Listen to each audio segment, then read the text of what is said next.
Well, today is the last day of the year, and it's about fucking time too, because I'm finally sitting down to do my favorite films of 2012.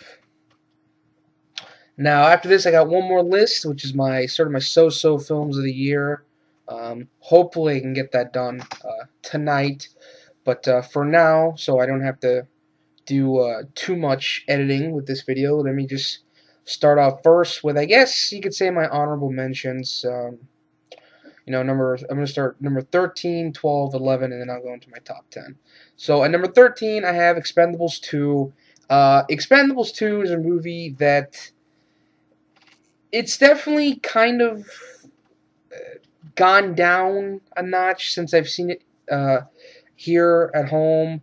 I've seen it I think two more times since I bought the Blu-ray. It's definitely not as good as I remember it being. Uh, Ultimately, the biggest problem I have with the movie is really just the pace. It's the fact that this movie doesn't really feel like they're trying harder than the first movie. Like, I feel that a great sequel, if it's not going to be better than the original, which a sequel rarely is, it should at least try to be better. Even if it isn't, it should at least try. And I felt like this one doesn't really try to be any better than the original. And in fact, in certain parts, it feels lazy at times. Now, the person I would put the blame on for the problems with this movie would be Sylvester Stallone. Even though he didn't direct the film, this is still his baby. He still co-wrote this script. He approved of this script, and this is the movie ultimately that he wanted to make. Even if he didn't direct it, it's still his movie, pretty much. The problems, what am I trying to say here? Ultimately start with the lack of action, the pace, and it just has this overall feeling like they were just trying to make money. You know, this movie just doesn't feel like it has that much heart to it. It doesn't feel like it has a soul. It feels like they're just trying to make money at this point, because the first one was a surprise hit, so now let's just try to make as much money as we can. It kind of backfired on them. This movie wasn't exactly a massive hit. It didn't exactly, set the box office on fire. So that's one of the problems with the movie. And again, going back to Stallone, he co-wrote this script. Now, whether or not he was pushed into writing this, or if this was his idea, you've got two characters that were added here for really no reason. You've got Liam Hemsworth, and I think your name is Yunnan. Liam Hemsworth doesn't do anything. He pretty much gets killed in the first 20 minutes. His entire character is literally what I like to call the retiring cop, or the retiring cop partner.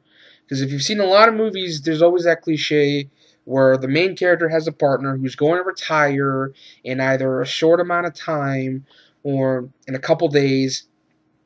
And the second they say that, they're going to die. They're going to get killed pretty soon.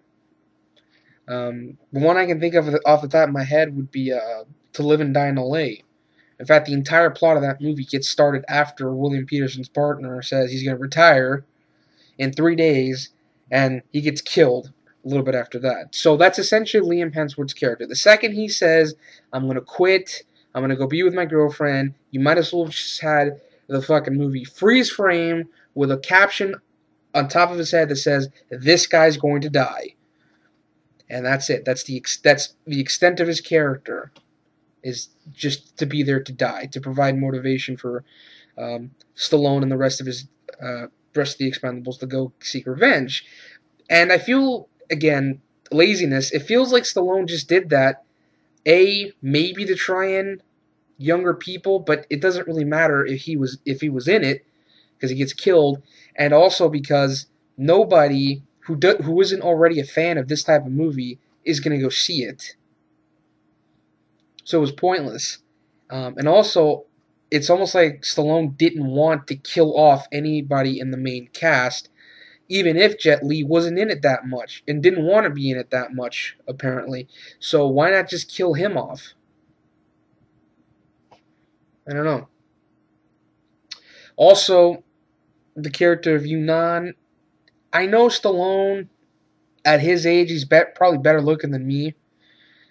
But I kind of was a little weirded out by the fact that the second that this woman, Yunnan, who looks to be about 20, if not 30 years younger than Stallone, just takes one look at him and all of a sudden, like, wants a piece of his Italian meat log. I mean, it's a hard pill to swallow.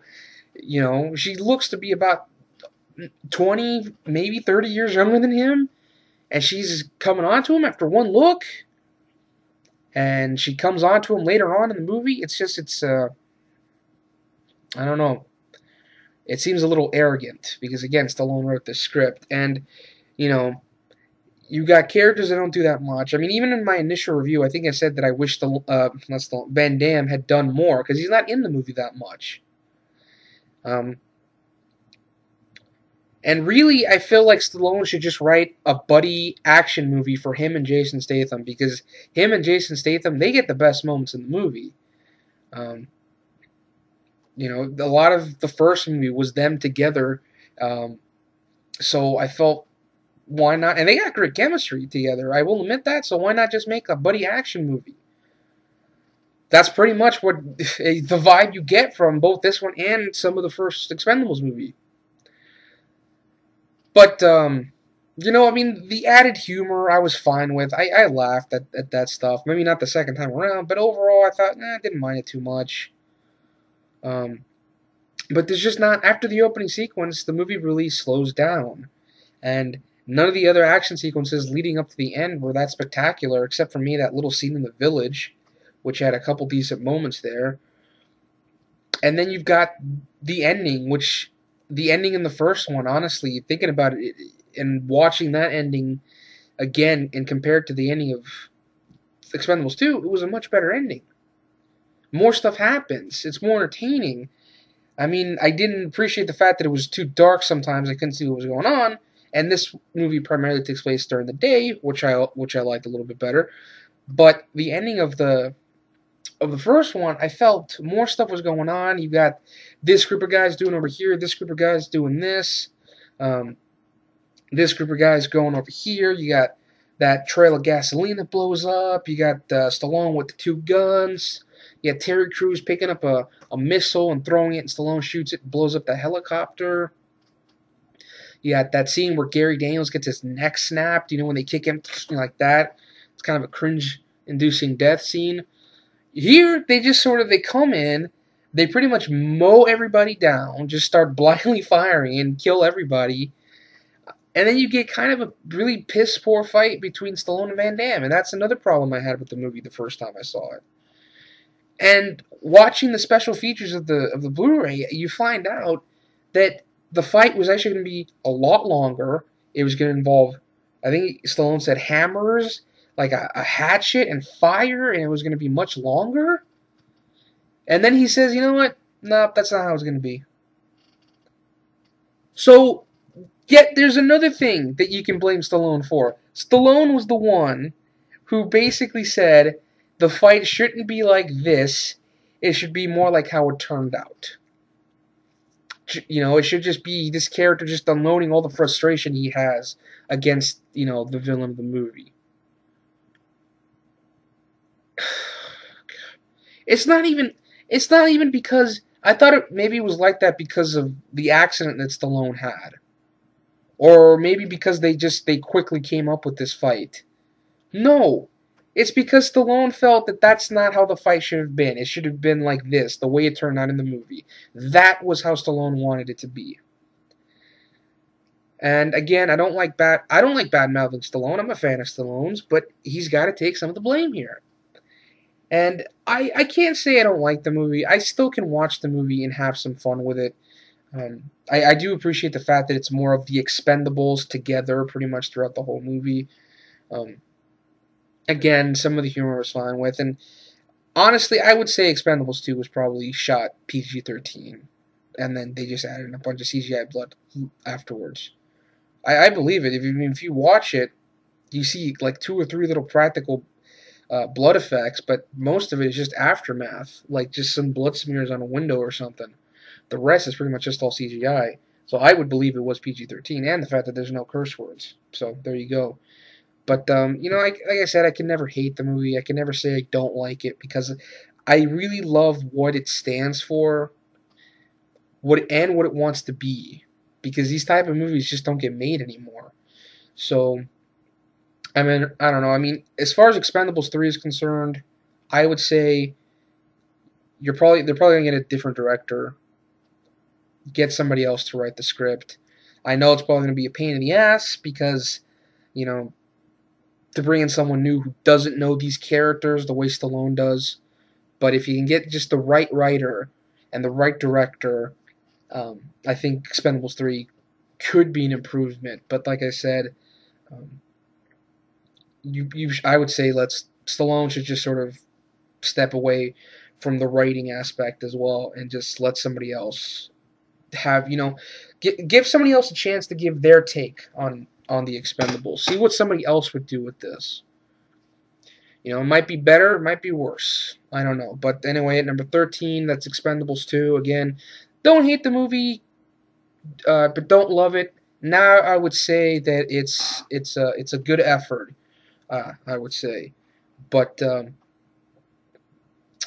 first I said that I didn't think the first one was better or that this one was better than the second. Now I would say the first one is just it's a little bit better, but yeah, that's Expendables 2. At number 13, number 12, Safe with Jason Statham.